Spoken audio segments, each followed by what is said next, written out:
Okay, the chapter is elements, mixture and compounds.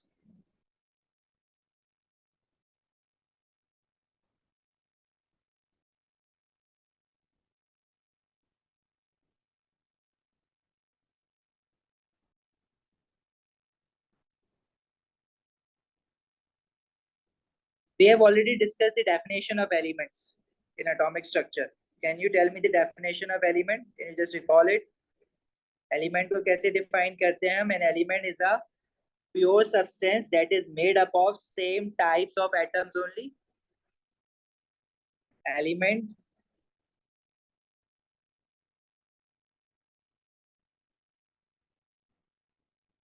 is a pure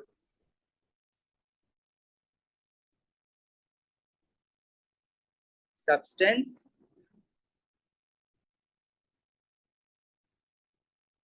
that is made up of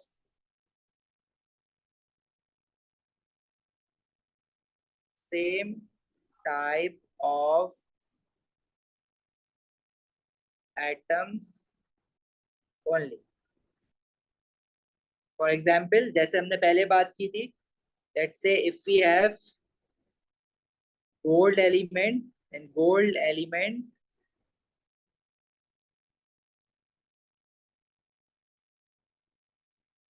is made up of many gold atoms. When many gold atoms are put together, it forms a gold element. Similarly, if we have carbon element, it means it contains all carbon atoms. Carbon element is made up of many carbon atoms. Sir हमारे कितने chapters हो गए? एक ही हुआ है अभी, atomic structure हुआ है। सर ये सेकंड चैप्टर है? जी ये सेकंड चैप्टर है। एक्चुअली देखो सिलेबस वाइज अगर हम देखें ना, तो सिलेबस में जो फर्स्ट चैप्टर है उसको हमने ब्रेक डाउन किया हुआ है। पहले हमने एटॉमिक स्ट्रक्चर अलग से किया है, अब now we are doing element mixture and compound, ये कि अलग से चैप्टर नहीं है एक्चुअली, ये केमिकल बॉन्डिंग और एटॉमिक स्ट्रक्चर का ही पार्ट है, लेकिन हम थोड़ा ब्रेक कर करके पढ़ रहे हैं चीजों को ना। तो आप इसको फर्स्ट चैप्टर ही समझ सकते हो सिलेबस वाइज, लेकिन जो हमने सीक्वेंस बनाई हुई है इसको हम सेकंड चैप्टर कह रहे हैं। अगर आप फ्रेश ज्वाइनिंग हो तो अभी बहुत ज्यादा काम नहीं हुआ है। ठीक है, the chapter name would be element mixture and compounds. चले आगे बढ़े। सर ठीक है। बाकी जितना भी काम हमारा हो गया है वो आपको रिकॉर्डेड लेक्चर्स में मिल जाएगा। अच्छा जी, देखो we know there is a wide variety of matter. हमारी शुरू में जो बात हुई थी in our first class, we discuss that our whole universe is made up of matter apart from vacuum.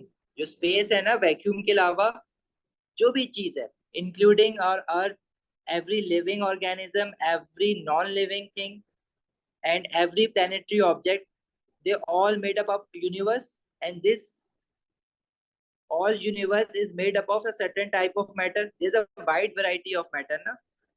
Living bodies maybe we have fats, proteins, carbohydrates, ठीक है, और नॉन लिविंग थिंग्स में भी we have wood, plastic and so on. तो सब कुछ matter का बना हुआ है, and this matter is made up of elements, and so far we have discovered around 121 elements, but all of these elements are different from each other in terms of their number of subatomic particles. जैसे gold एक अलग element है, gold के atoms जो होते हैं वो अलग होते हैं। कार्बन एक अलग एलिमेंट है, कार्बन के एटम्स अलग होते हैं, राइट? तो उसकी वजह से उन एलिमेंट्स की जो प्रॉपर्टीज होती हैं वो डिफरेंट होती हैं। जो काम आप गोल्ड से ले सकते हो या जो काम आप आयरन से ले सकते हो, वो काम आप कार्बन से नहीं ले सकते, क्योंकि उनकी प्रॉपर्टीज डिफरेंट है। गोल्ड शाइनी है, कार्बन डल है, ठीक है। Copper is a good conductor of electricity, but carbon is not a good conductor of electricity, it is a bad conductor और a good insulator of electricity. सही है, because all of these elements are made up of atoms. तो हमने elements का difference समझने के लिए पहले ये देखा था कि ये जिन चीजों का बना हुआ है एटम्स का, पहले उसको समझते हैं। Once we understood the structure of an atom, then we realise that due to different number of subatomic particles, atoms behave differently and they form different elements. Similarly, when different elements they chemically combine together, they form a different type of matter. ठीक है, तो हमने ना पहले classification of matter देखना है, हमारे पास matter कितने टाइप्स का हो सकता है. Let me show you something.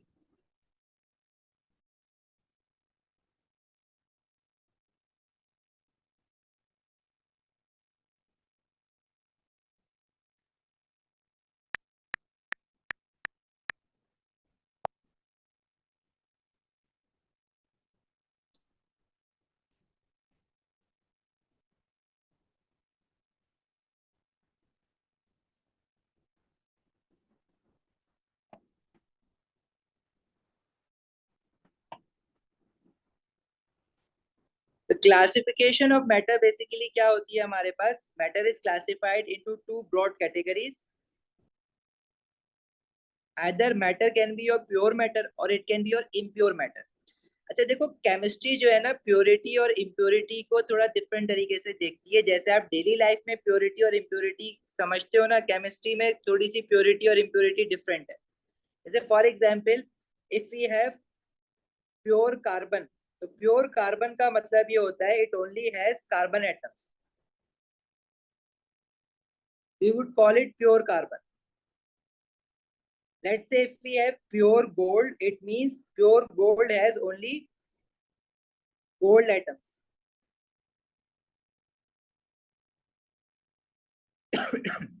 लेकिन लेट से अगर मेरे पास कार्बन है ना, उस कार्बन के एलिमेंट में हम कुछ एटम्स अगर गोल्ड के मिक्स कर दें, तो वो जो कार्बन है वो इम्प्योर कार्बन हो जाएगा. वैसे तो अगर कार्बन तो कोयला होता है ना, उसके अंदर if we add some gold, it will definitely increase the worth of carbon. Carbon की जो प्राइस है वो तो इंक्रीज हो जाएगी क्योंकि उसमें गोल्ड है, लेकिन केमिस्ट्री उसको इम्प्योर कार्बन बोलेगी. राइट. तो मैटर में हमारे पास दो क्लासिफिकेशन है, pure matter and impure matter. Pure matter में we can have element. Element अगर कार्बन एलिमेंट है तो उसमें सिर्फ कार्बन एटम्स होंगे. प्योर गोल्ड एलिमेंट है तो उसमें सिर्फ गोल्ड एटम्स होंगे. ठीक है. अब एलिमेंट जो है वो फर्दर क्लासिफाइड है into metals and non metals. अब मेटल्स की अलग प्रॉपर्टीज होती है, नॉन मेटल्स की अलग प्रॉपर्टीज होती है, वो जो हम आगे पढ़ेंगे. बट अभी हमने फर्स्ट चैप्टर में ये डिस्कस किया था कि हमारे पास जितने भी ग्रुप 1 के एलिमेंट्स हैं प्रोडक्ट टेबल में, ग्रुप 2 के elements, all the elements between group 2 and group 3 जिनको हम ट्रांजिशन एलिमेंट्स कहते हैं, and group 3 elements, they all are metals.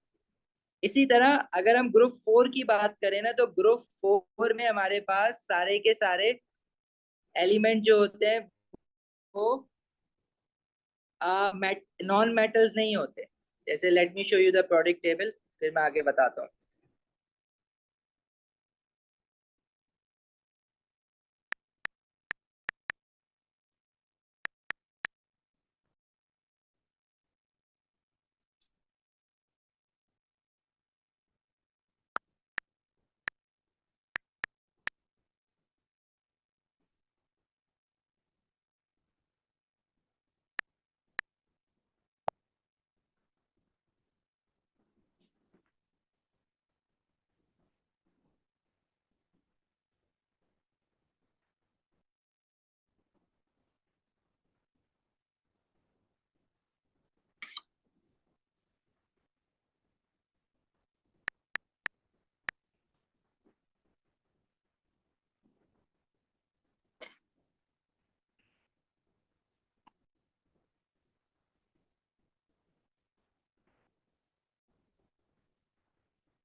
This is a product table of elements.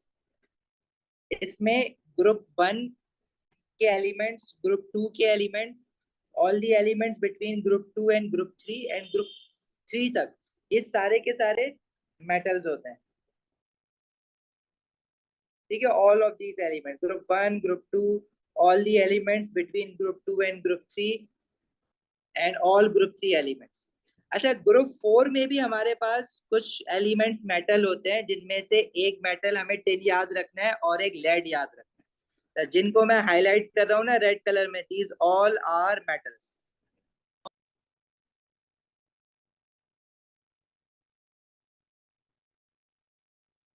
और बाकी periodic टेबल में जितने भी एलिमेंट्स हैं फिर उनको हम नॉन मेटल्स कहते हैं, like all the elements remaining in group 4, group 5, group 6, group 7 and group 8, these are all non metals, इनको हम नॉन मेटल्स कहते हैं। ठीक है, नॉन मेटल्स की अलग प्रॉपर्टीज होती हैं, मेटल्स की अलग प्रॉपर्टीज होती हैं। तो आपको बस थोड़ी सी एक बात ये याद रखनी है कि हमारे पास all the elements from group 1, group 2 transition elements and 2 of the elements from group 4 which includes tin, symbol Sn and lead Pb are all metals। और non metals कौन से होते हैं? all the rest of the other elements of group 4, group 5, group 6, group 7 and group 8, ये सारे non metals होते हैं। अब मेटल प्योर कब होगा? जब उसमें एक ही तरह के एटम्स हो। If you are talking about carbon element तो वो नॉन मेटल है, लेकिन सारे कार्बन के एटम्स है तो वो प्योर कार्बन कहलाएगा। If you are talking about copper element तो कॉपर मेटल है, लेकिन अगर प्योर कॉपर की बात कर रहे हो तो उसमें सारे कॉपर एटम्स होंगे। ठीक है, तो ये तो है एलिमेंट जो कि हमने फर्स्ट चैप्टर में बहुत ज्यादा डिटेल में देख लिया है।